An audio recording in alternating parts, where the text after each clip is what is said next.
Hi everyone, I'm Kerrigan Willis, and this is my presentation, Becoming an Educator, Lessons from the Field and from the Heart. What it means to be an educator. Becoming an educator is more than delivering content. It's more than teaching. It's about creating the relationships and being there for some of the students that might not have someone in their life that maybe doesn't care about them as much as you will. My journey is built on field experiences and personal growth and theory. I think every year I'm going to learn something new, of course, and grow with it and just see more things throughout my journey of teaching. And that's very exciting because you just become an even better person and learn way more things than you ever thought you would.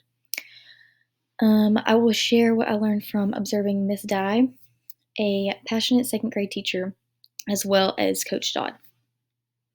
That was my second observation. Why I chose Module 1, Teaching and Learning. From Field Experience 1, teaching and learning forms the foundation of good education. As I become a teacher, I want to know as much as I can about good teaching.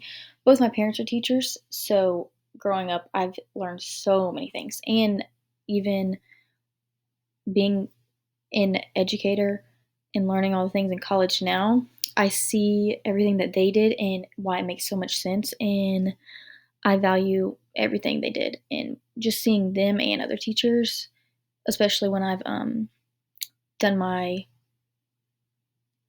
teaching in the classroom, observation hours, um, you just see what you like, what you don't like, and really grasp what you want to do in your future classroom. Why Module 6, Classroom Management? This is for Field Experience 2. So I just combined every now and then. So behavior and structure affect the entire learning environment. Basically, how you have your classroom can affect how your students behave, how they react to things. And the routines are really important too, in my opinion. If you have a right structure that goes with your class, and it can change year to year, obviously. So it just really matters or depends on what your classroom needs and what those students need. Today's classrooms serve students with diverse needs and challenges, and I also want my classroom to create a space where all my students feel safe and respected, and they come in ready to learn. They're excited to be there. They're excited to see me. I want my classroom to be like an escape for them, and like they just can't wait to come the next day and learn more. Field experience overview. Observation interview with Miss Di. She's a 10-year veteran educator, second grade teacher of the year 2024-2025. She leads building leadership and guiding coalition teams, currently teaching summer school to targeted students. Observation and interview with Coach Dodd, 25-year veteran PE teacher, manages up to 75 students at once during PE, serves K through 3 students, plus students with significant disabilities observed during summer learning camp. So observing both these teachers, which I loved going to the classrooms and watching how they do things and how they take charge in the classroom, it really gives me a good view on what I want to do and implement in my future classroom. Key takeaways from Miss Di. Relationships are number one. Without them, nothing else matters. Because if you just come in and think, I'm going to teach these kids and not even know their names or ask them how their weekend was, anything like that, they're just not going to care to learn because you obviously don't care to learn about their lives outside of the classroom. Respect-based classroom culture. Our class as a family starts the year off right. Just brings everyone together and knows that they can go to anybody and I'm the teacher. I will be there for you. Teamwork fuels success. Good teachers are not only as good as those around them. So the teachers around you, you're always helping. You also just want to be there for them, especially whenever you might need help. So just lending a hand whenever. Professional autonomy advocates for flexibility within rigid curriculum frameworks. Coach Dodd, don't underestimate the power of simple, clear procedures. Short, clear directions are more effective than complex rules. I mean, the simpler, the better. So it's not just like stand up, go get in line, and go blah blah blah. Making it such a long thing. Just I've since I've been in her gym, not classroom, gym. Since she's a PE coach, she has colors coordinated by each kid, and when they hear that color, they know that it means them, and they know you're talking to them, and do what they say. Short, clear. Oh, I read that one. Managing behavior isn't about control; it's about setting students up for success. So you're not just bossing them around; you're telling them how to be a good person in the end of it and grow into a respectful human being and being very respectful to the adults around them. Organization and expectations means freedom to teach and freedom to learn.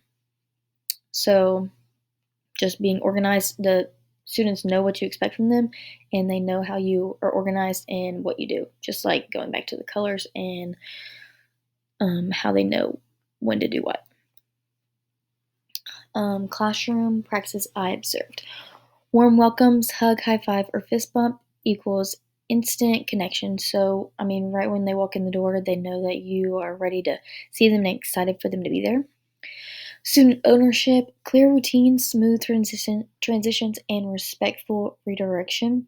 So, just like Coach Dodd said, not bossing them around, but being clear with the routines and they know what to do, and you're not just telling them constantly, like, oh, you're doing this wrong, and all that. Also saying, like, if they're doing something wrong, hey, friend, let's not do that. It's not a smart decision. Small group instruction, personalized, meaningful, and engaging. So when we go to small group, it's you're actually there doing stuff important and they're all engaged and not just goofing around and back there wasting time. Creative use of tools, Chromebooks, dry erase boards, and manipulatives. Chromebooks, obviously, nowadays, so electronics are used way more, and it's not really paper anymore, obviously. Dry erase boards when you're just needing a quick like check off, check in, manipulatives to get a hands-on activity going. Gold, silver, bronze system. Wall chart showed each class's behavior score by day. So this lets the teacher know how good their kids are being and can help her in the classroom and also help in the gym. Hey, if you want to do this in gym, then you have to act right. Or if you want to go back to class and your teacher not be mad at you, you better get it together. Point system, misbehaviors tracked during class, tally determines medal color. So it's not like you go to PE and you just can run around crazy. You're also having to behave there. Incentives, extra PE for classes with most gold medals each 9 weeks. So it has them something to look forward to and want by the end of the 9 weeks, supported by classroom teachers and builds accountability school-wide. So it's not just PE teacher doing this, every teacher knows about it. Connecting to educational psychology, Ms. Dye exemplifies the characteristics of effective teachers discussed in our text. Resilience and flexibility, positive attitude, positive learning climate. So if you come in and you have a bad attitude, obviously your kids are going to go off that and it's going to affect them and their learning. They're not going to want to be there. So, we have to fake it till you make it if you're having a bad day or something. Reflective practice, learns from colleagues and adapts constantly. Her focus aligns with constructivist theory. Oh, I can't read that. Through social interaction and experience. Coach Dodd's strategies reflect key psychological principles. Behaviorist approach. Structure and safety. Students feel secure when expectations are clear. Classical conditioning. Routines reduce anxiety and reinforce desired behavior. So they always know what's coming. It's not just a surprise. Oh, what are we doing next? Also, it leaves you away from the question of, oh, what are we doing? What are we doing? Social learning theory. Student leaders model positive behavior and participation. So obviously, all those students have someone that they're watching and going off of. Personal growth through field experience. Learn the power of intentional relationship building. So, the better relationships you have with those students, the more they're going to trust you and want to be around you and learn from you. Realize the consistency in procedures created room for deeper learning. So, if I'm consistent with my daily routine, they know what's coming and they know when they have to lock in and be ready to learn, and then when they can take a breath and relax from the day. And it's not just go, go, go. Inspired to use my future voice to advocate for what's best for my students. Practical implications for my career. Build classroom culture and establish routines from day one. If you start day 15, it's going to be way harder for them to get going. Day one, you have to start. Collaborate with colleagues for collective success. So it's not just you on your own island. You have people behind you and helping you, and you also helping others. Adapt curriculum to students, not the other way around. Never underestimate the power of connection. Use visual systems when possible.